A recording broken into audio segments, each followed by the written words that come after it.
shocked today, but we're choosing to be poetry listeners It's and been readers, I've which been is hearing about Civilized, we'll be civilized. we're going to be civilized and listen to poetry, and I think we're going to really benefit from that. We're very excited about tonight's program. I'm on the board of the Yakima Neighbors Network, and our group is trying to be sure that as we all get older in Yakima, we can stay in our homes and neighborhoods as long as possible. And that's possible because of the support of members and volunteers and donors and sponsors.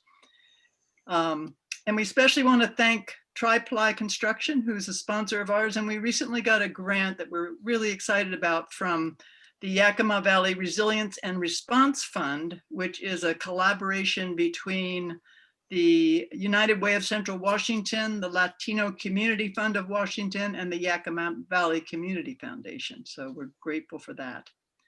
And this afternoon, we're so pleased to have Dotty Armstrong, Naches poet, who's going to read from her Labyrinth poetry series chapbook, the Book of Common Poems. And she's going to be joined by 3 other Labyrinth poets, Mark Fuzie, who's here, and Leanne Reis,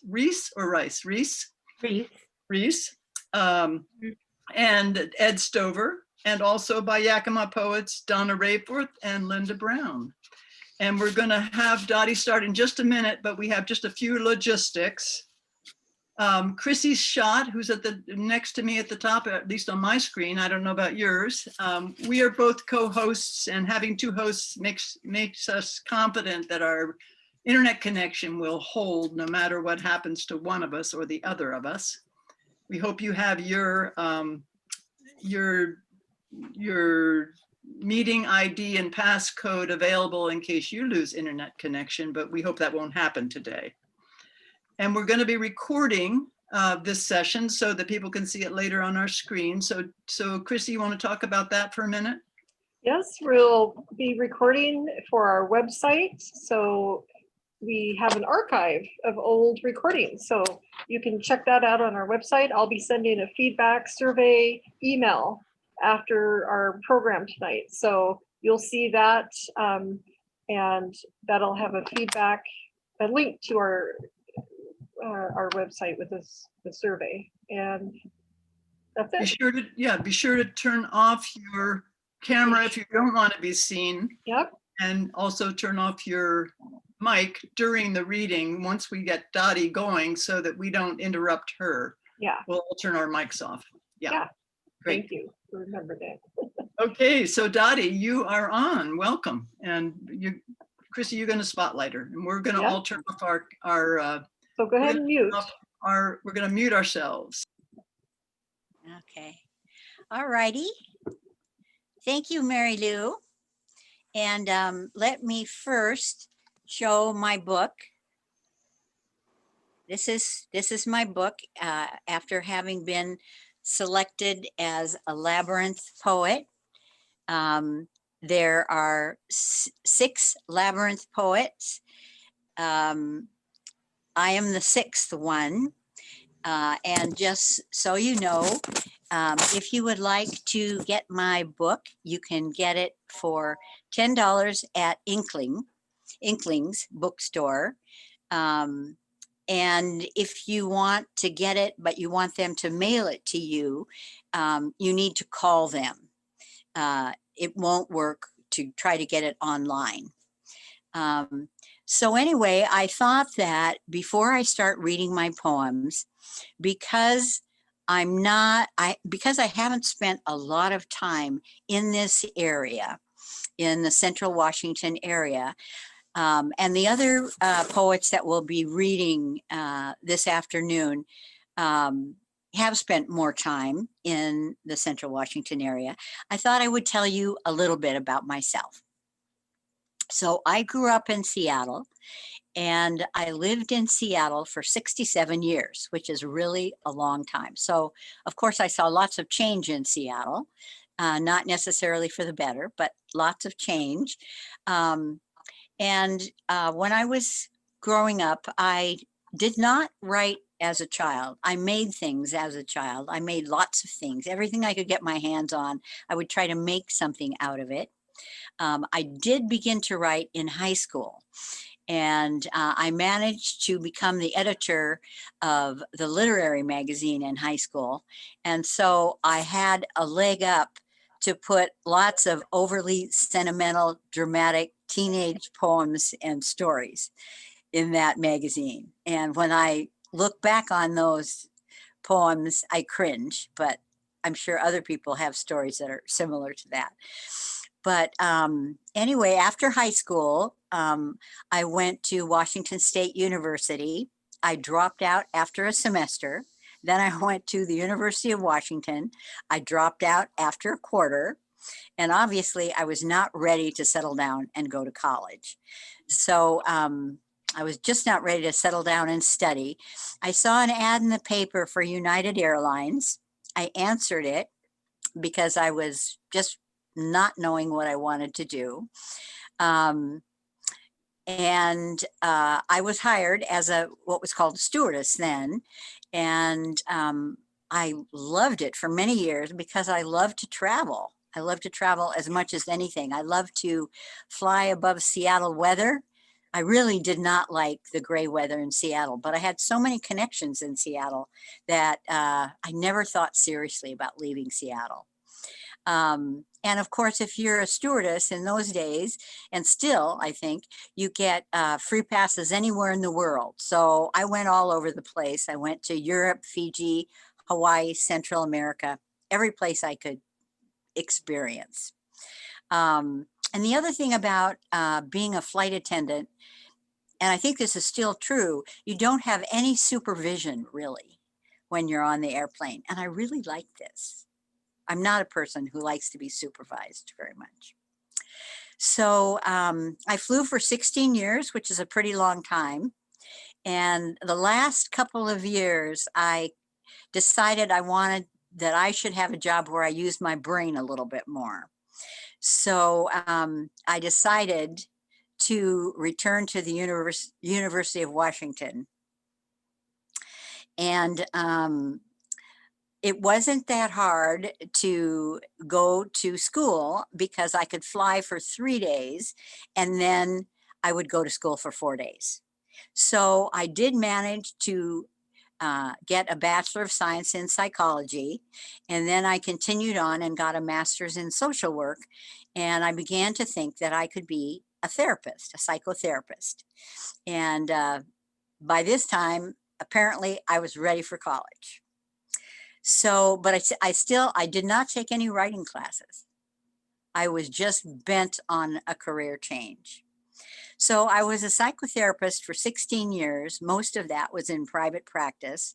And I liked it very much for many years. But after a while, I got restless with sitting so much. And I was also a little weary of being in the middle of other people's problems. So I quit being a therapist. And I had always loved animals. So I decided to start a pet sitting business in Seattle. And I lived in Ballard, which is a very dense population center. So in my pet sitting business, we made visits to other people's houses. And I hired, aware of those efforts, those discussions. I hired on people to work with me because I was actually very successful for a number of years because there were no other pet sitting businesses. It was a pretty long time ago. So finally, at the age of 42, I decided to take some writing classes. And I began writing regularly. And I had some marvelously encouraging teachers. I took some classes at the University of Washington. One of my writing teachers was Paula Jones Gardner. She has passed away. She was a wonderful teacher. And other poets can tell you, if you have a wonderful, encouraging teacher, it is just the best thing you can have. And I began to send out poems, and I did have some published. And at that time, Seattle had a contest to see if you could they wanted to put poetry on the buses. And I got a poem on the bus. And I was so excited about that. I think I would rather have a poem on the bus than on some elite magazine. in some elite magazine. I just love that. So about this time, I met Vera, who is now my wife, on Match.com, and I began to visit Yakima and Naches. And to my great surprise, I liked being in a small town. I loved the sunshine. I did not care for the politics of the area, but like I tell people, you only need a few friends, really. So, and I found the poetry community here very welcoming and friendly and accessible. So I was on my way to being a committed poet by this time. And when I was selected to be one of the Labyrinth poets, and I knew I was going to be able to have a book published, I was really, really excited. And I'm still excited about it. So anyway, now I would like to read you some poems. Thank you for listening to all that. Okie dokie.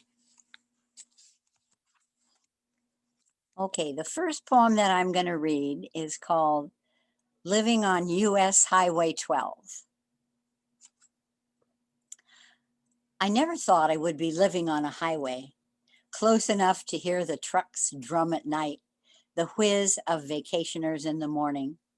And although we drink our coffee on the deck, welcomed by apricots, peaches, and plums glowing above our heads, I am always aware that the road to our home is cluttered with gas stations, fruit stands, and diners, just like the ones in the James M. Cain novels I used to pilfer from my parents' bookshelves. In those books, there was always an edgy stranger draped over a stool at the Bluebird Cafe with a questionable story, his fingers itching to make something happen. Or perhaps a lonely housewife at the Sunshine Chevron casts a yearning eye at the mechanic. She wants him to change more than her tire. Oh, she thinks, I could get that grease off his hands easy. And she does get it off, along with his overalls. All summer they have sweaty but spellbinding sex, and by fall, she has forgotten that she ever had a husband. When they make plans to move in together, she has only one request. Let's get away from this damn highway. Well, one thing I'd like to ask, and I guess it won't make any difference, but if you would like to applaud, please wait till the end. Thank you. So this next poem is called Me and Van Gogh in Yakima. He would have loved this light. Perhaps it would have helped him shout to the black dogs of depression, go home, go home. Then after they slink away, we can sit on my desk and chat. Let the sun cheer us up. I know it's Vincent by his almost audible restlessness, his ragged ear. But also in my den, he stares out from one of his brutal self-portraits. He tells me his brother Theo was given the gift of a peaceful heart. I tell him that the love of my sisters has made me whole. We confide these things. Then as the sun goes down, his face darkens. I have to go to my room now, he says, the one with the narrow bed and the blue walls. Yes, I've seen the painting, I say. He gets up and I think, please stay.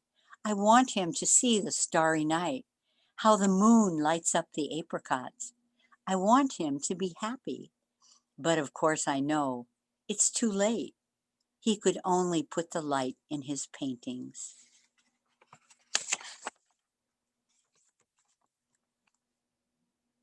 This next poem is called Sarah's Salon in the Sticks. And a beauty salon in a small town, a small agricultural town, is much different there than in the city.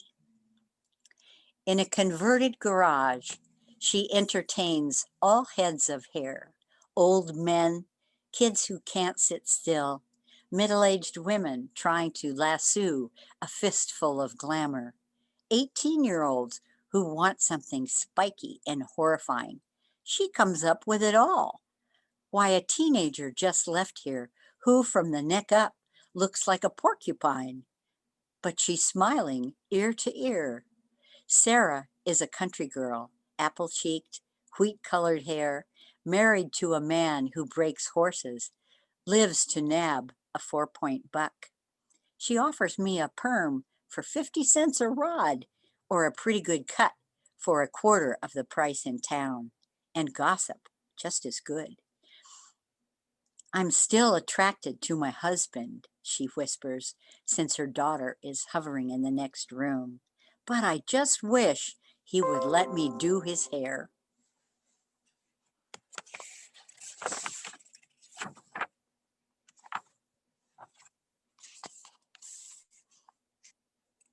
About 5 years ago, I had a wonderful thing happen as a result of Facebook. I managed to reconnect my best friend from kindergarten and grade school. And since that time, we have kept in touch and had a lot of fun seeing each other. And this is a poem about her, and her and I, really. It's called Julie. You were the cutest girl in kindergarten, bonnet of curls, smile that broke into a laugh at the drop of a box of crayons. I liked it that you were shy, so I could play the big cheese. I took you home first day to meet my jazzy mother, silk blouse, hair over one eye, finishing sentences with a wink. You loved her, and I loved yours, a butterfly in a pert house dress, whipping up doll clothes, chiffon cakes as easy as her ready smile. Older, we took over the neighborhood on our Schwinn's, zipped along, playing cards stuck in our spokes. You were always faster. Trying to keep up, I learned I was afraid of speed. On Saturdays, in the big woods, we built homes of sticks, then took the 11 Madison bus downtown to Woolworth's, ate hot turkey sandwiches on divided plates, bought a goldfish, brought it home in a plastic bag. At 70, we meet again. We ferret through the tchotchkes at Goodwill, laugh until we almost pee. I forgot how your laugh delights me. Your beautiful hair lights up your face.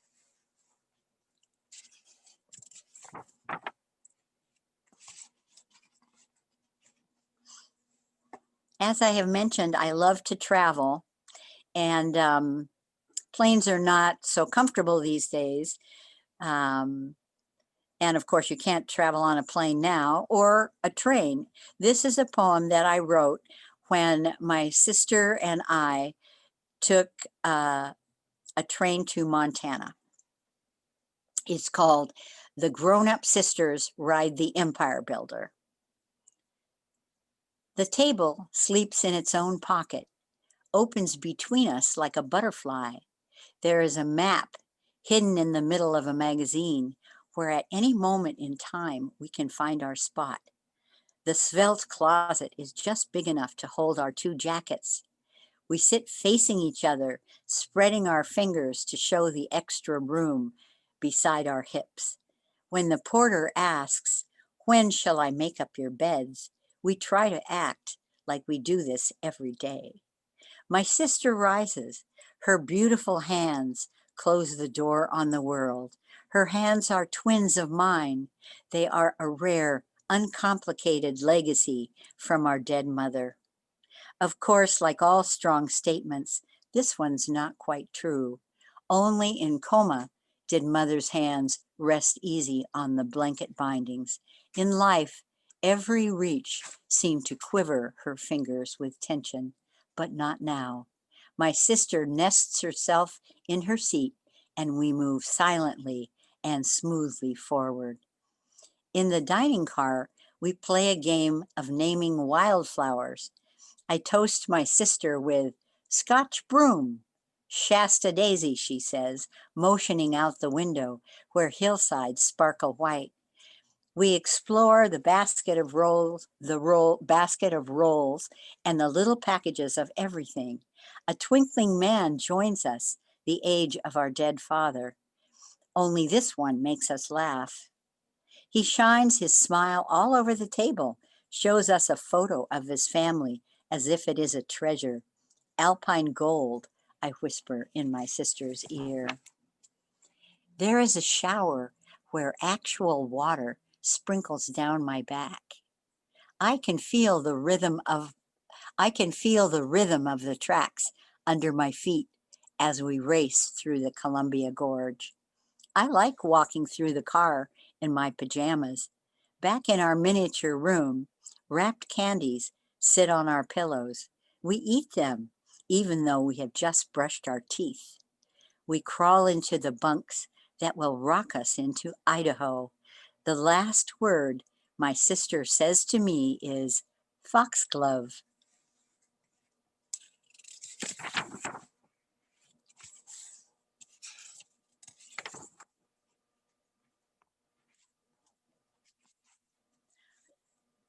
One of the places that I have loved traveling to is Mexico. And there's a place in Mexico that many people in this country have heard of, San Miguel de Allende. And some people say that it's overrun with expatriates, but there is a wonderful arts community there, both of writers and artists. So it's really fun to visit there. And I've taken lots of trips. I've taken trips with my sisters, with partners, with friends. So, and the central area in San Miguel is called by the people who live there the Jardín. So it's the square in San Miguel. The Jardín in San Miguel de Allende. It is like a hive, but strangely peaceful. The buzz becoming ambient, like the warm air. The balloon man will not let me take his picture. Well, that's okay. Here in the Jardín, just like buses, there will always be another balloon man coming along soon. Several clusters of mariachis stand around gabbing, dolled up in tight pants and spiffy collars, waiting for their turn at the bandstand, which is grand, by the way, even though right now a couple of boys are having a plastic sword fight there. Families sit or swarm, well-worn or fancy. Mama beggars with swaddled babies hold out their hands. Sometimes we give and sometimes we don't. We don't have much philosophy behind this. It mostly depends on if our change purse is handy. I mean, it's a kind of job, isn't it? With long hours and no benefits. There are carts, corn on the cob, purses made out of candy wrappers, baskets waiting to hold your groceries back home, and us, perched on the swirly wrought iron benches, feet crossed at the ankles, waiting for the common life of Mexico to shine us up.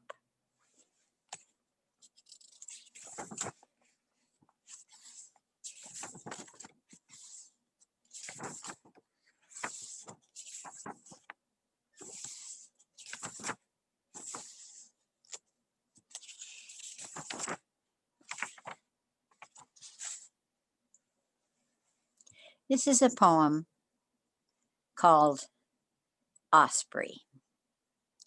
Osprey. And this is one of the benefits of living on Highway 12, because an osprey comes back to the same nest every year. Osprey. Every scorching summer day, nested on her telephone pole, a life raft of sticks, she spreads her canopy of wings above her chicks, shields them from the blast furnace in the indigo sky. If the weather holds hot, she will cover the sky for them tomorrow, and the next day, and the next.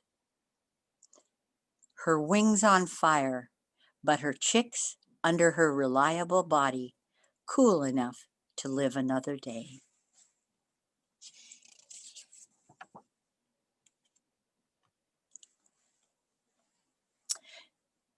Every year, the Cowiche Canyon Nature's Conservancy is apparently going to have a contest for what they call nature's storytellers. And they started it last year. It's going again this year. So I encourage all poets to enter this contest because there's some very nice prizes and they have a lovely reading at the end of it, at the end of the contest. And last year I won first prize in adult poetry. And this is the poem that won. It's called Moss. And moss is something I've always admired. Moss. I sit here when I'm restless. I like the way it settles in, how it sneaks up the sides of rocks in its own low way, how it holds rain for weeks, waiting for a small green finger of cedar to spring from its heart.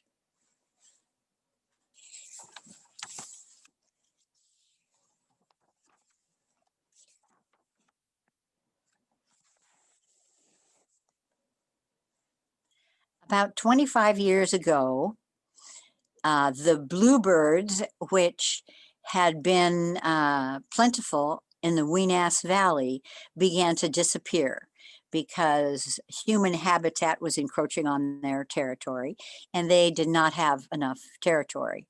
So Audubon, our local Audubon, stepped in and began to put houses in the Weenass Valley. And every year, people sign up from Audubon to count the bluebirds that return, the eggs, the hatchlings. And so during a certain period of the year, we have kept track of that, and the bluebirds have returned. So we now have bluebirds, lots of bluebirds in the Weenass Valley. And it's really just because of these boxes. So this is a poem about Vera and I counting bluebirds for Audubon. We leave in the morning cool, armed with clipboards, sun hats, and the childhood buzz that accompanies a search for treasure.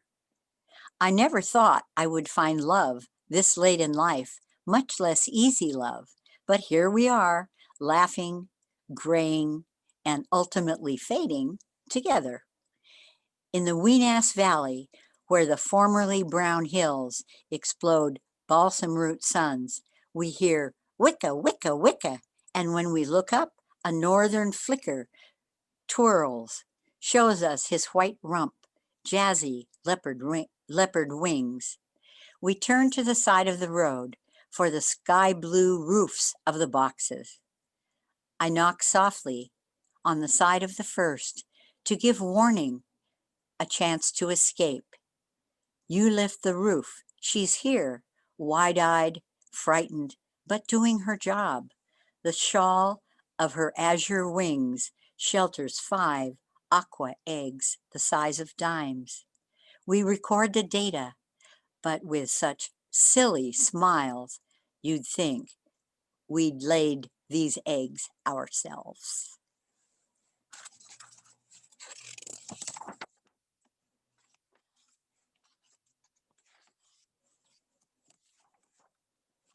My last poem that I'm going to read is called Vera Gives Me the Sky. And one thing that is true about Vera and I is I'm a very artsy-fartsy person, and Vera got her degree in genetics, and she's a more scientifically oriented person.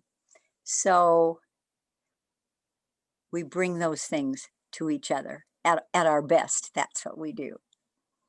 Vera gives me the sky. Who doesn't love an inky sky blasted with stars? But until our nightly walks each August, I did not see showers of shooting stars, Jupiter's moons, or the harvest moon bulging through gauzy clouds. I wanted to tell my story and you interrupted me, slid your arm around my shoulders, swept your other arm up to show me the moon. I must admit, exchanging stars and planets for words was a new thing. And when you set up the scope so I could see Jupiter and 3 of his bright moons, truly, there was nothing to say. But of course, I did speak, excited as a child. Later, when we hold hands, the infinite sky enfolds us, and I give you the gift of silence. Thank you very much.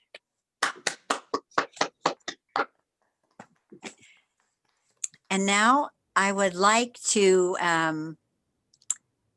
introduce Mark Fuzie, who was, I believe, the first Labyrinth poet. I think that's correct. There he is.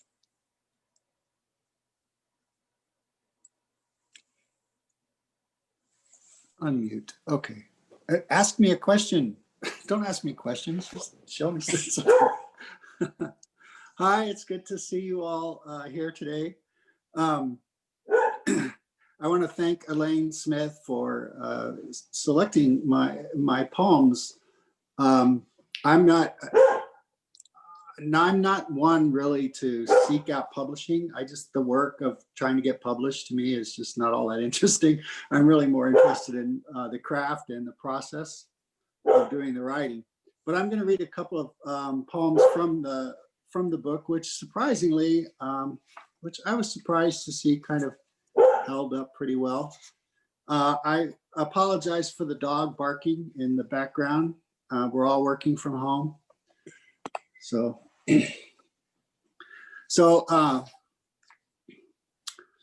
people have asked me, how long does it take to write a poem? And for me, the process is, so what I usually answer is how long I actually sat on the poem before I wrote it. And this one was 15 years. So 15 years and 2 days to write this one. And this is the first poem where I understood the value of line and breath.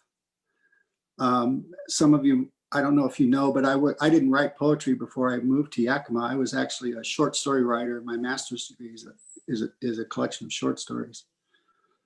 So this is called 15 Years After Trapping the Raccoon. I see your lean sinews, bone, muscles lumped under fur, stitched to calluses, hunched like knuckles, that famous ringed tail cord thin. I first mistook you for a rat until your eyes glowed green to that bandit's patch. All these years I've sampled the ghost of you, a voice like crickets or a cough, crossing Upper Church Street somewhere between that councilman's house, Lutheran church, one rough gay bar, panhandle, backyard deck gardens, mother-in-law apartment planters, bus stop flower pots, ashtrays, street grease mud that held your prints, garbage bins, and other hosts of city casualties. Your advantage, same as theirs, you can eat anything. Like the rest, I figured you a hedonistic calculator, pleasure, pain, like children before I had children, bribed with sweets. So I baited you with dog food and a bowl of water. You'd wash your hands as the door snapped shut. That was before I saw you rise up, touch the trap with 2 paws, a black nose. You waddled in, the door snapped shut. You jumped just once, looked to the door, washed your food and ate it. 15 years later, as more clouds come from southwest, curl in, blow out, gather in convections the side of Mount Adams, I watch quail scratch and fallen apples just north of my front yard. Starling flocks flow like lava lamps above the leafless orchards, or perch, a noisy, restless mess in the reedy branches of our poplars, while juncos, finches, and sparrows squabble over sunflower seeds at the bird feeder, and a warbler calls his name one last time to the trees and air. The sun, low in the southeast, is not warm enough to penetrate frost, nor cold enough to keep my sons inside. Guarded against cold and petroleum sheets, they toss the dogs rotten apples before they find their way, and the dogs double back after following only so far, barking once over his shoulder, trotting back and back to Mimi and me smoking on the porch. Camilla toddles into the dishwasher, her 18-month-old mind unable to connect, dropping cuddled monkey and shoes in hand, with continuing to stand as she points to the door, leans balance instead. On the opposite side of the valley, snow 500 feet above retreating streetlights covers ground where hundreds of rattlesnakes huddle beside bulbs of wild iris long awaiting spring. In just this shadow of wilderness, nothing reveals itself as a potential something. Even deaths are additions. And so I think of you rising up alone, trapped in the city that grew around you, giving in for the few bites of dog food, a trip to wilderness. And I think, home, home, home, home, home. And, I still like this poem, so I'm not gonna, not gonna let anybody say anything about it, but I like it. I don't know what it all means, but I like feeling the rhythms of it. And the rhythms are very much connected to a sense of breath for me. Let's see, I wanted to read this other one here. This is another one that takes us outside. I want to get us outside a little bit. This is my take on moving from Northern California and San Francisco to Yakima. In our 20s, we four wandered San Francisco's hills and alleys toward the wharf or Hippie Hill, where congas congregated, and still we sipped cold duck from Saks bagged beer or MD 2020 and spent our Sundays intoxicating to the rhythms evolutionizing just disturbances reflecting city lights. Real bohemian bongo copycats far from the centuries divide. We didn't dream the boom developed such ordinary babies in its womb. We didn't know then the artist would not make the arts, nor any art, nor the stand-up among us lose his laughter in the city heckle, nor that the poet's tippling hand could find a coma in a bottle, and the filmmaker, skinnier and funnier than all the comedians, could dissipate in San Diego sun, domestic sitcom life, where slapstick jokes hit home with such a common cadence. Nor did we know about me, the Pacific Northwest, no less, sounds so grand, they say, like a grand forest, endless trees, swarthy men, flannel. But here on the other side, Yakima side, the leeward of St. Helens side, the Ashfall Shadow Sage side, steppe snake land 2 shots below Rattlesnake Ridge side, on the other century side, we watch with wary eye for every crocus stem. Sometimes they don't come. It's then farmers rub their Franklins, look southwest for signs the mountain's shadow might let them taste a little rain. What we knew back then was only that the San Francisco breezes snapped the sheets as we four sipped our cold duck from the bottle 2 steps below the bongo copycat congregation. Out of tourist sight, they drum and drink, are blind and dumb to what the drummer never drums or dreams. The asphalt side of Mount St. Helens, Earth's authentic humming rhythm. So it's my Yakima poem, I think. I'm going to move to a newer poem, chronological order. I want to make a shout out to Sage Steppe. Keep an eye out for them. When grandmother becomes a Yeti. Grandmother becomes a Yeti when she drinks. When she's sober, everyone calls her buffalo hump because of the bent back that bends her head forward like a bison. But when grandmother gets a jug, she becomes a Yeti. In her cave, she drinks her transforming juices. Hooves become claws, flat teeth sharpen. She waits at the cave door for children or men or my mother or my uncle. She stacks their bones up in the cave. Behind her lazy boy, a pile of bones. She knows how to spit out just enough left for them to sprout new bodies, limbs and nerves raw, stinging in wind until she'd catch and eat them again. Yeti grandma only ate me once. That was enough. She ate my mother and her brother their entire lifetime, except when they didn't live together. In her earliest years, Mother lived on an island with stranded seamen because no one liked her father and grandmother was a Yeti. Mother told it like this. My father left when I was little. I'd get postcards from him from all over the world. That was what I thought a father was. It wasn't until I met your daddy that I knew anything different. Daddy taught me about family. I wasn't a person until I met him. When my mother got us back, we lived in the apartment on 110th Street. When Mother met Rudy, that was it. They would drink and fight and drink. To me, that was what family meant. Yelling and fighting, that was how it went. And he tried to touch me, tried. When I met Daddy, he showed me a family without yelling and fighting. He showed me respect and love. That's why I say Daddy taught me to be a whole person. Then Grandma moved in with us. Dad and Mr. James put her in the garage. My older brother takes her to Long's drugstore where she buys Caro syrup, toilet paper, and Yeti juice. When she's not Buffalo Hump, she's a Yeti. She ate me only once. Mother got me back. I told all my brothers and sisters, we stay away from her opening cave. And then I wrote this funny poem at a oh no, don't lock me out again. At a workshop that Claudia Castroluna put on. And then the poem, I don't know if you know her map of poetry, how best to do this. So let's see. And the exercisement, the assignment, our little prompt was to write about your journey to worker school. And I actually live in a neighborhood, a housing development called Easy Acres. And so I wrote Getting Out of Easy Acres and put the coordinates for it right on the in the poem. It didn't make it onto the map, onto the poetry, Washington poetic routes.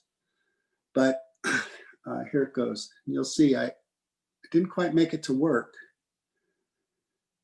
When the door thumps closed and you back around the driveway's pruning pile, shove the gear shift to D, past Wayne and Angie's old house, which is now Josh and Christina's new house, and then past Van Doren's old house and long lawn taken over with weeds and grown grandkids, their many beat up cars lining the long driveway beside where Lee and Virginia used to give their benediction. Each day, 2 fingers raised up high to all the neighbors rolling out of Easy Acres.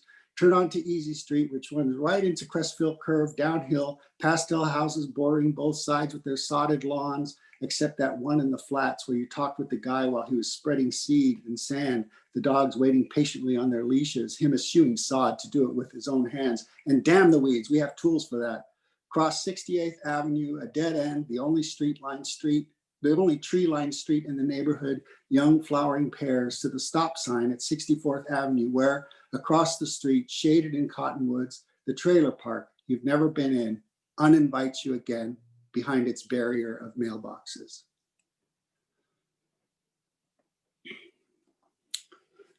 So that's that one. And then this last one, again, I don't know exactly where this poem came from or really even like what it means, if it has anything bigger than it is. I like kind of the sound of it and some of the imagery. Called Poet in Love with a Ballerina.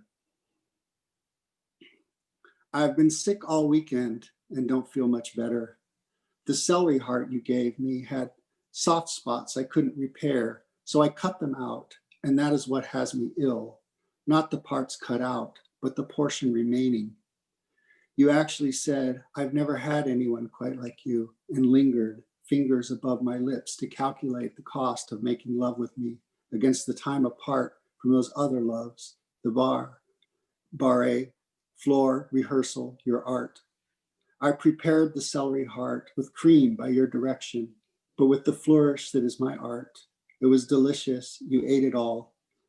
What lingered after wine was longing, yours to leave, mine to linger longer. I've been sick all weekend and don't feel much better. When land snails mate their hermaphroditic love, they stab each other. I think of you that way. It's not clear their intent to kill, but to spoil each other for any other when they part. I've been sick all weekend. So I'm writing you this poem after cooking my other true love, and don't feel much better. I think of you this way. And I'll leave on that kind of semi-creepy note. Thank you all. Wonderful.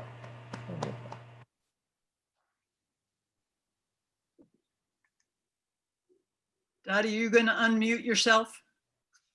I'm going to unmute Good. myself. Okay. Okay, and now we're going to hear from Leanne Reese, who is the third Labyrinth poet. Well, hi, everybody. Okay, I want to move us 1 month ahead here into February. And this is a poem I wrote in my in my Labyrinth book, The Calling. And it moves into February with a villanelle. And I just always liked the imagery. It seemed very Yakima-like. Green new. February cold wraps us, even as the returning sun shines through. You hold grasses upright as I snip them low. Crisp branches crack to meet the soft green new. We pull down caps you knitted as black nights grew. Hold them to our faces as loose fence boards blow. February cold wraps us, even as the returning sun shines through. Cut back out wife, now brown the once rich hue. Fill Galvin's bucket to brim so spring buds can grow, crisp branches crack to meet the soft green new. Sweet walks of mud cake stamped with molds of shoe, open our mouths to eat sweet dust as we work slow. February cold wraps us, even as the returning sun shines through. We kneel to shape the heather and find bees I rue, who surprise us among purple flowers with sounds we know. Crisp branches crack to meet the soft green new. Birds rush to bounty of nature's seeds and ragweed stew. We've turned and broken beneath the hoe. February cold wraps us, even as the returning sun shines through. Crisp branches crack to meet the soft green new. And then I'm going to move about 15 years ago and bring us back to when I came back to Yakima from the San Francisco Bay Area, like Mark did. And I started a coffee group of women, and we sat down to have coffee. And I'm sorry about my dog choking and snoring, but we sat down to have coffee, and I had that thought that I almost didn't want to go forward with the coffee group because once you start, things happen. So it's called Opening Scene. I like that first 5 minutes of television dramas the most. The long pan down to suburban streets, fluid blur of grass, close-up of cars, all new, pulling into driveways, families sitting down to dinner. I want the whole show to go on this way. Before the toddler is kidnapped, the husband starts drinking or grandma dies of cancer. Before the tidal wave washes the mother to sea. That's the way I like us at coffee on Wednesday, all new to Yakima, fresh from Florida, Maine, California. This is our opening scene. Before 3 of us lose our parents, Monty gets hit by a car. Before she said, I said, our heads turn together like dominoes. One of us snaps her purse shut, about to splice her life open, begin her story. I want to yell, stop. Nothing has happened yet. And now I want to move into my my second book I published, which is at Inklings. And this poem, I want to take us out to the weenus, like you did, Dotty. I want to go out to the weenus, but I want to go way back to the 1970s for a minute. Heidi, you drive us out to the LT Murray, to your inheritance, a string of radiators and resting pickups, shotguns behind the seats. You say that's your favorite part, finding them there, still loaded just like in 1984, when John used to head out to buy a load of tires or make a loan. We go down the line, pushing the seats forward. Go back 40 years to 1974. You and I bring a brown paper bag from B. Dalton's into your room, hide the happy hooker under your bed. When it's really late and your parents have gone to sleep, I will read the dangerous words. You will hold the flashlight. After you nod, I will turn the page. I read faster than you. Today, I tell you to keep the baling wire to make a sculpture for your mom's garden. A few plants just outside the door and some bulbs by the clothesline. One kitchen chair. We cross the road to find wild acres of dead junk, cars planted in the soil. Detroit fenders settle in for the long haul. My hands will go before they do. Thin-skinned, bones already showing. And now I want to move into another poem that has really nothing to do with the area at all. This is just a poem I like to read. And I did that DNA test and found out I had some Portuguese blood. And this poem is named after the Italian word portolans, meaning a collection of sailing maps.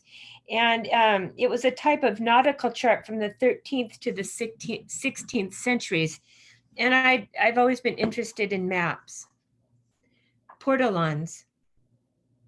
To create better sailing charts, pull up anchor from all ground. Rise weightless until you see coastline become curling script.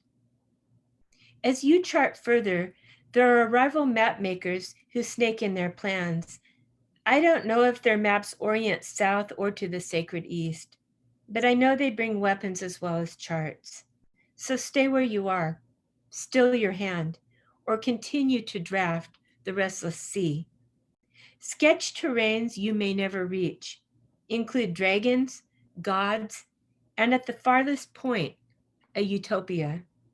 Decide on your bearings, scrawl in the margin, warn us. We leave terra firma at our own risk. And then I want to finish with something here. I love, well, I'm not going to give the movie away, but it's about a movie that I really love. So the poem is not in either book. I just wrote it. It's called Bodega Bay.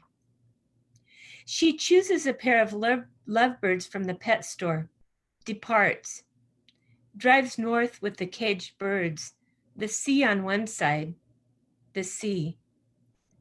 Crows will gather in the bay, their sounds growing louder.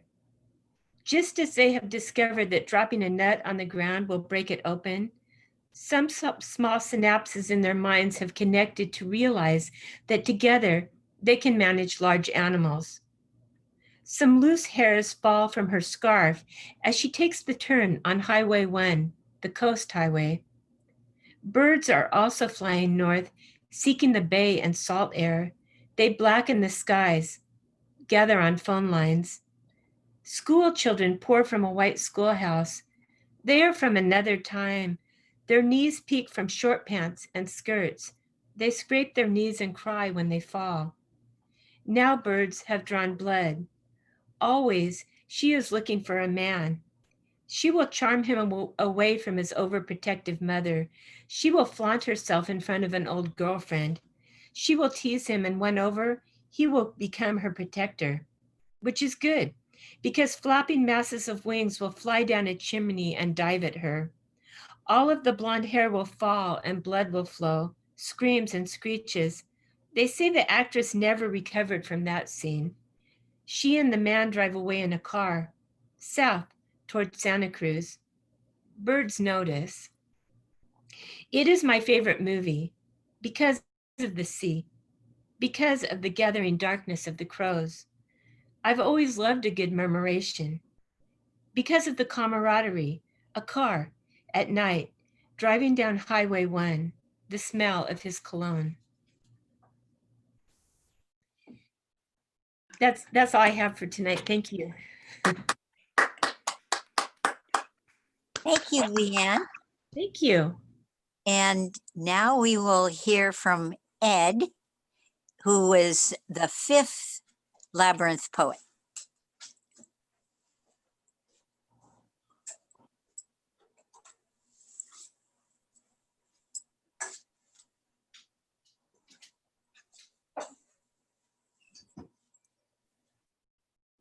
Okay, can you hear me? Okay, all right.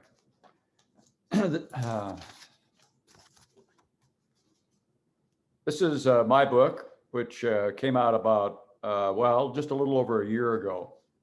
And these are, most of them are poems that you'll recognize the Yakima Valley, I think. So I'll read a few of these.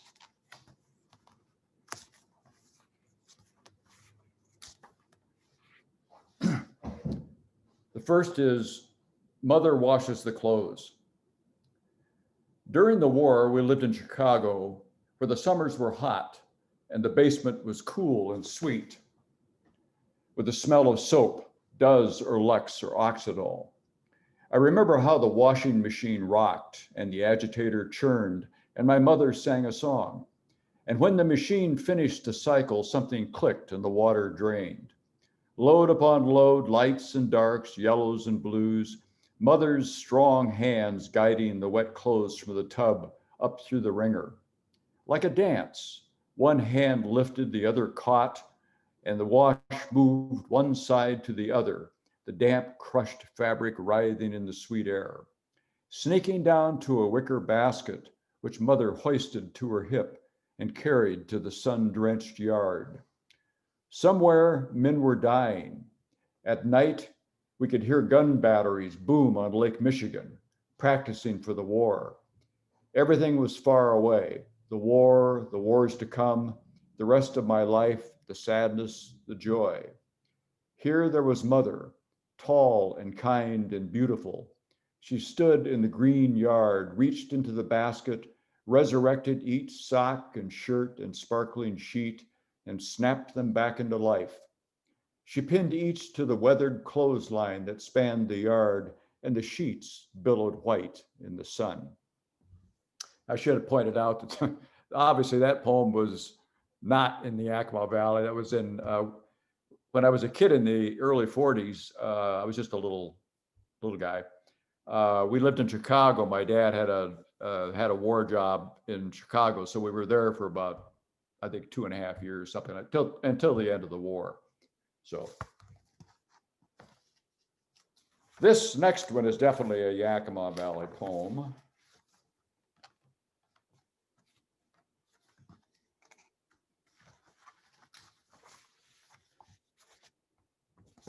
It's called Winchester 73.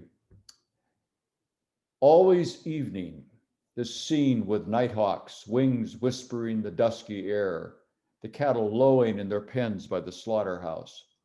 Roger Zacher and I are there too, pitching rocks into washout drain just down Gregory Street from my little house where the shades are drawn. Across Highway 410, the lights of the Starlight Drive-In blink on, neon marquee aglow in the gloaming. Winchester 73, starring Jimmy Stewart. Now cars are circling the snack bar, the signal for Roger and me to cross the ditch on our secret rope, steal past the pens, climb the haystack and burrow into the sweet straw. Soon, the lights above the screen dim for a miracle, a picture in the sky acknowledging our local merchants.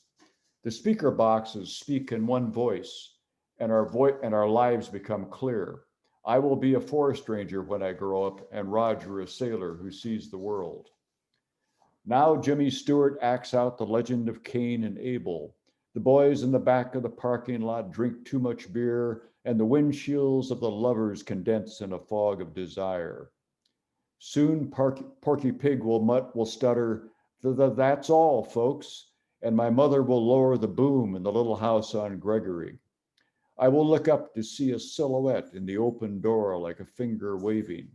My father will leave, the taillights of the Kaiser will fade, and I will be left to forever imagine the words to write this scene. The air fragrant with manure and mint, Roger asleep in the glow of the starlight, the set hushed, expectant, as though someone were about to speak.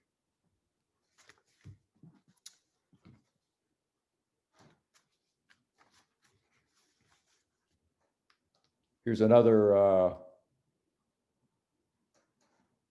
Sunnyside poem. I grew up in Sunnyside. That's where I lived when I was a kid. This is called Beer. We're waiting for McDaniel. Me, Bowman, Morrow, and Wolf. We're sitting in Bowman's 53 Buick, front end blanked, raked, cool, back of the lot. Beer drinkers row at the Starlight Drive-In. McDaniel has our money, $1.25 each, good for a case of Ole. We're just out of high school, but McDaniel looks 21, and it's July and hot, and I'm sore from bucking hay all day. Now it's dusk, cooling off. Here comes Bowman, swaggering, sleeves rolled, looking tough, spitting. Blue neon snack bar sign glowing over his shoulder. He's got news. Kenny Stearns put his fists through the John Wall down at the Circle L. Shit, he was drunk, says Wolf. On the big screen, the ads flicker. Support your local merchants. Down front, the little kids are playing on the swings. Then the cartoon starts, and the kids run for their cars, and the speaker boxes speak as one. Please dim your lights. But where's McDaniel? There, 4 rows up, idling slow and looking. So Bowman jumps out, arms semaphoring, hopping up and down in the gathering dark. I smell mint and alfalfa, manure and guts from the slaughterhouse, sweet as flowers. We lean forward in our seats, waiting for McDaniel. Someone says, "You think he got it?"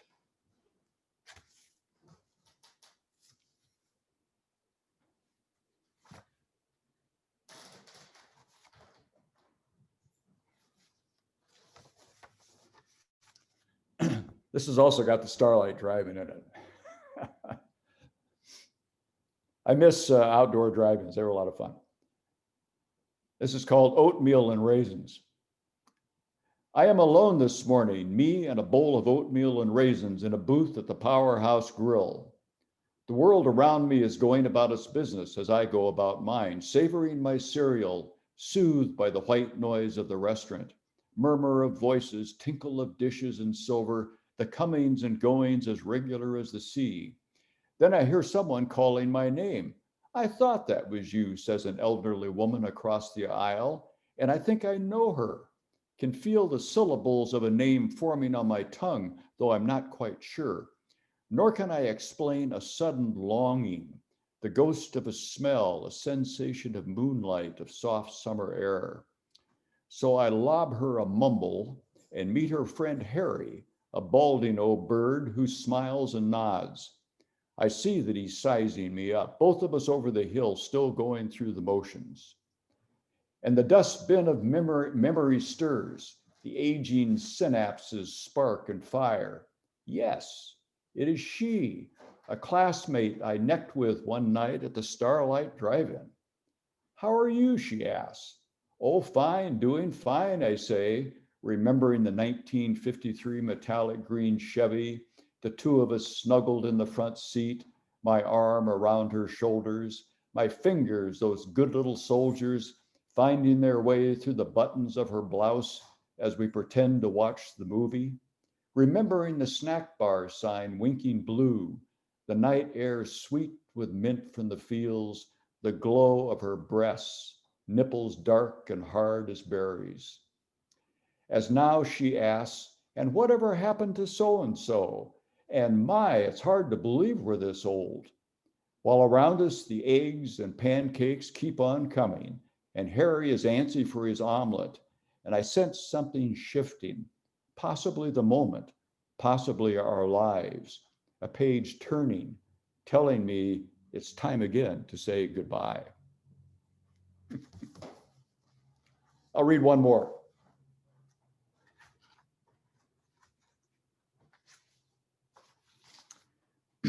This is about my youngest grandson. He was this is from when he's about four and a half now, I think. But this is when he was much younger. This is called Julian Catches the Sun. My baby grandson, Julian, is on a mission. He has learned to crawl and is pouring his heart and soul into the act, exploring every corner of the house, powerful little arms and legs like pistons, a 4-point dynamo of determination, scrutinizing every speck of matter within reach of his chubby fingers. The heat duct covers are a delight. The electrical outlets beckon, as do the cords that dangle just beyond reach. He wants to eat it all. He chews on dresser handles, gnaws the corners of the coffee table. He licks his drool off the floor. His appetite is boundless. His grandmother worries about toxics, but Julian doesn't care, and now he is in the kitchen where suddenly he stops, dazzled by the sunlight pouring in through the window. It is spring, finally, after a long and dreary winter. The weather has turned, and light floods the room in a golden haze. Julian stares. We do too, watching him reach, fat little digits clutching the air. He wants to eat the motes of dust that rise and fall and float just beyond reach. He pats the floor, kisses the tiles. He wants to catch the sun. That's it. Really nice. Thank you, Ed. That was great. Thank you. And now we'll hear from Linda Brown.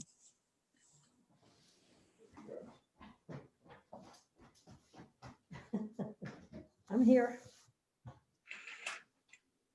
We had to make this big exchange here. Well, I am not a Labyrinth poet, but I do write, and I wanted to, I'm going to read you poems that I have not read in ages. That when I was a teacher at Davis High School, I kind of captured the kids that I knew and that I taught. And when I look at the poems that I wrote about them, they're not great poems, but they're fabulous because they bring the students right back to me. They live here in my head. This first one is about a kid named Luis Castella, who sadly passed away from cancer when he was still in high school. And one of the terrific things that happened to him is that he got to go to Rome to meet the Pope, so that the Pope could bless him, because he knew he was dying, but it was the dream of his life, and he got to do that. And I wrote this poem for his parents. It's called Elegy for Luis. In a strange hotel room in Rome, Beethoven and Mozart rising and falling, their contrapuntal arguments of life and death, Luis surrenders. Paradise lies just beyond the finger of the divine. Life plays out as fugue of bone and marrow, joyful choir of hallelujahs, doleful summons of bass drum. A life spent dying, like a recitative to tell the tale of a boy searching for home. As he finds his way, the music swells, and although the audience expects death like a solo bassoon, the end surprises with a quiet high C. Its clarity, as though the boy, now sure of the road, writes a simple message to those he has loved, licks the selvage, slides a finger across the edge, places the stamp just so, and like a tiny breath, lets the note slip from his fingers, carried gently by the wind. And then I want to read you this is a true story, and it's absolutely, it's hilarious. So it's the opposite. It's called The Special Education Teacher. The special education teacher is late to lunch. She arrives in the faculty break room out of breath, cheeks flushed. One of our students just got caught having sex with a dog, she announces. The teachers gathered at the table put their plastic forks on the edges of their cardboard trays, blandly study each other's faces before responding. What kind of dog? They ask. What kind of dog? I can see this like it was yesterday. I mean, it was nuts. Hang on. I want you to meet another student. Lots of Hispanic students at Davis, and they were wonderful. They were actually the most fun students I've ever had. This is called Cat's Cradle. Misael tells the class about a game where you scatter pairs of numbers across a page. Each player tries to connect the matching numbers without crossing any lines. He demonstrates on the board 1 to 1, 2 to 2.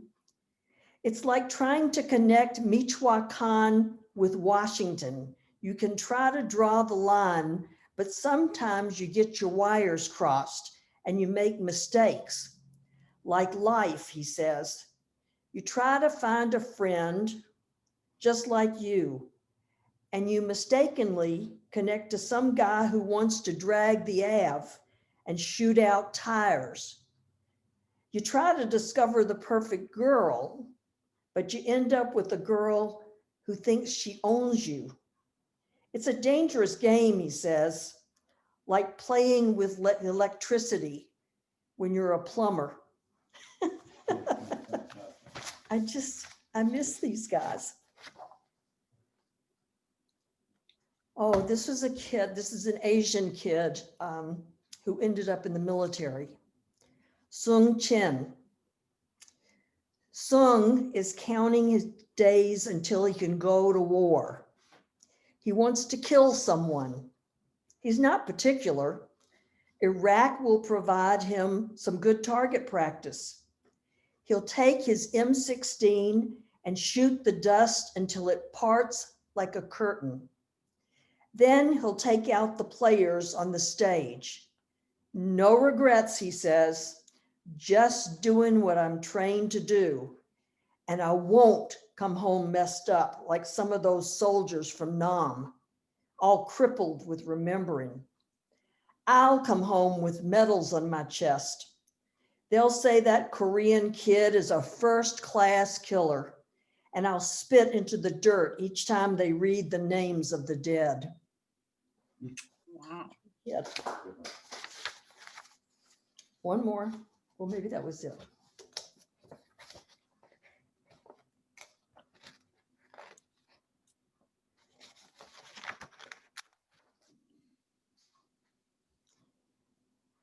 This was when we were studying the poetry of Naomi Shihab Nah. And teaching poetry to high school kids is interesting because I'm not sure they ever get it, but they certainly give you the chance. So this is reading Naomi Shihab Nah. In class, the teacher reads poems about yellow gloves and onions, old as cedar trees, small miracles. She reads one about a Palestinian broom maker working thumb over thumb. You can write these poems, she says to the class. Find your own broom makers.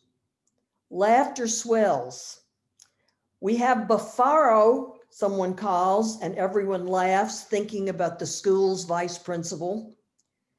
Yes, the teacher says, every school has a Bafaro, but he answers to different names. The enforcer, someone calls, and a poem is taken the shape of polyester pants, and ties wide as rivers. Orson doesn't care.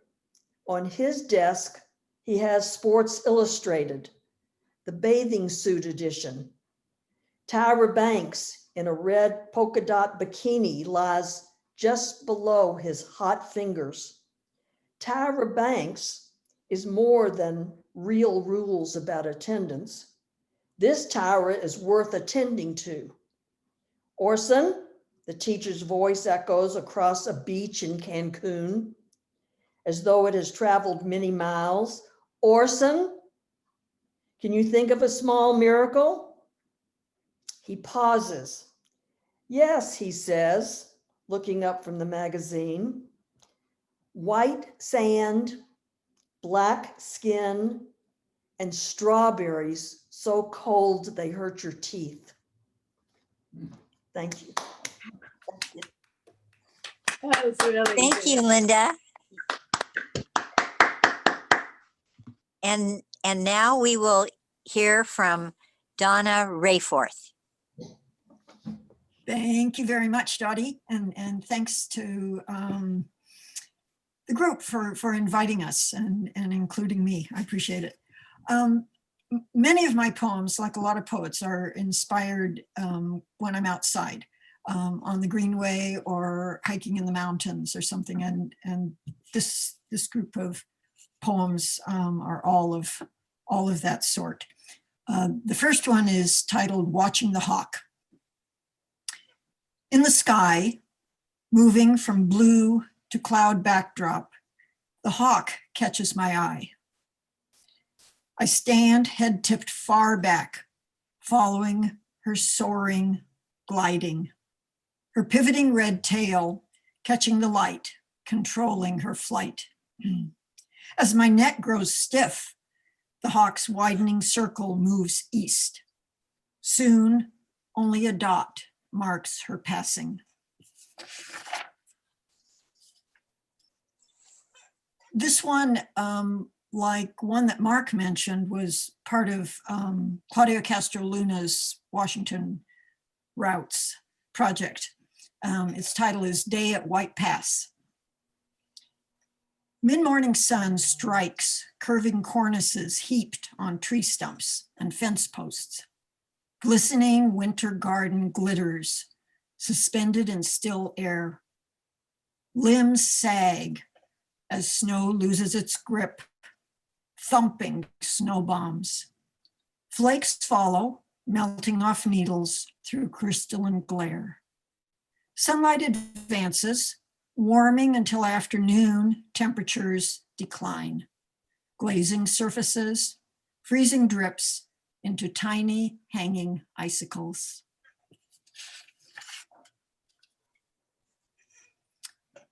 Missing. This poem begins with an epigraph by Mary Oliver, which goes like this: to pay attention. This is our endless and proper work. 3 geese grab my attention as they paddle with the current, then step out onto the rocky bank. Only then do I see 13 more feeding in the weedy rocks. They were there all along. How was it I sat gazing at that opposite shore, blind to them? What else am I missing?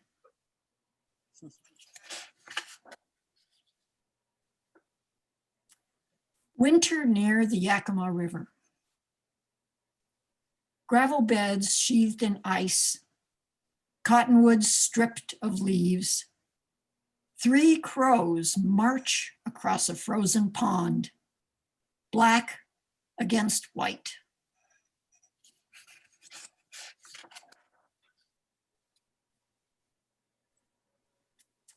The Firehole River. Its source, a trickle from glaciers and springs. Downstream, fed steamy runoff from Grand Geyser, Old Faithful, Beehive Geyser, and Riverside. Cold and boiling coursing together as bison casually cross.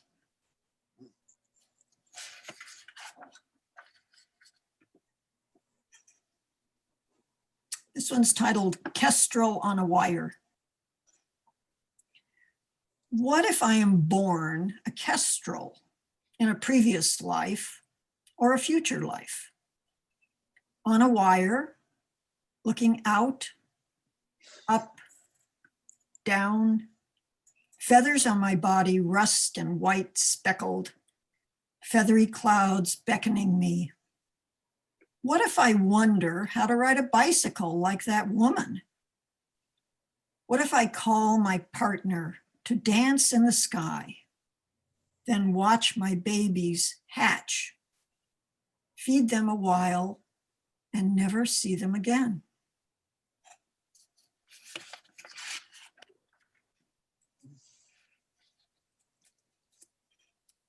Bully. Scrub jay barges in, screaming, scattering juncos, sparrows, finches. Only nuthatch boldly plucks insects, resisting jay's declarations of dominion.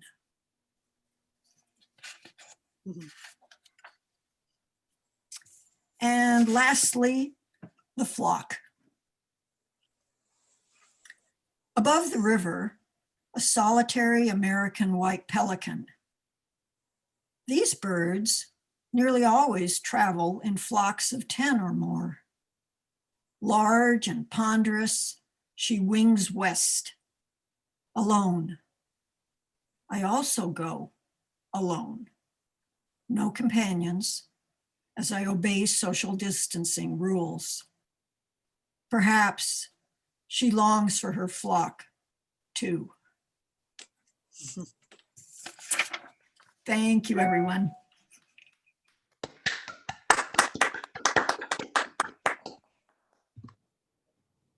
Well, I want to thank Dotty and all of you.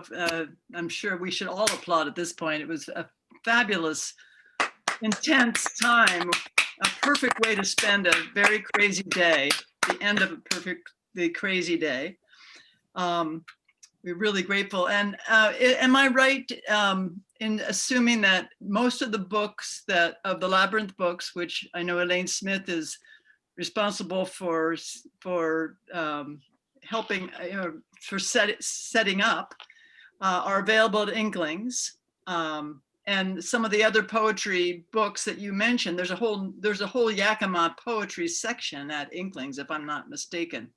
And so we can call there and find out more about getting those books. They're wonderful. So we will do that. I just want to say quickly that we don't have a Zoom talk next week, but what will be happening next Wednesday is the Coffeehouse Poets will be meeting. We always avoid that evening. Their open mic session is January 13th at 7 p.m. and we will be sending all of our people the link to that reading. It's going to be hosted by Rosalind poet Kathleen Smith. She will host it and do a reading, and then there will be open mic for anyone who wants to read their own poetry for 4 to 5 minutes of reading time. So don't miss it. It's always a wonderful evening. And then we will be back on January 20th at 4 p.m. and Sean Tate will be talking about the intelligence of trees. And on February 3rd, we have the executive director of the Confluence Project, Colin Fogarty, who will talk about confluence, history, living cultures, and ecology along the Columbia River. And that's also going to be a wonderful evening. Any of you who are here as poets who want to be invited can just let Chrissy know when you do your, when you send in your survey, and you can join us anytime you want at any of our Zoom talks. Yep. So thank you all so much. I just from looking around, I can see how much we all benefited from sitting and listening to poetry tonight. And I want to thank all of you again a great deal for sharing your Thank poems. you, Mary Lou. Wow, thank you. Fabulous. Fantastic. Thank you very much. Yep. Okay, oh, I see that. Yeah, Mark is saying that Robin Wall Kimmerer is coming. She's coming to Yakima Valley College Tuesday. That's wonderful. She's a wonderful writer, and she has a fantastic, she's done presentations on the Confluence website, as a matter of fact. So that's wonderful to know. She's an educator and has a lot to say about thinking about how we approach education. So that's great to know, Mark. Do you want to say anything else about it, Mark? Is there any way we can see her? Mark, can you send us a link to that? Yeah, you can find the link on the YVC webpage. Is it part of the diversity series? Yeah, it's for the diversity series. Yeah. Okay, she is fabulous, you guys. You'll really be glad to hear from her. And her book called Braiding Sweetgrass is a fantastic book. And so we'll send that out to you. We'll send you that link. It's this week, is it? It's next Tuesday, January 12th. January 12th. Okay. Yeah. We'll send that link to you so that all of our contact lists, so that if you want to join it, you can. It sounds like a wonderful. Great. Thanks, Mark.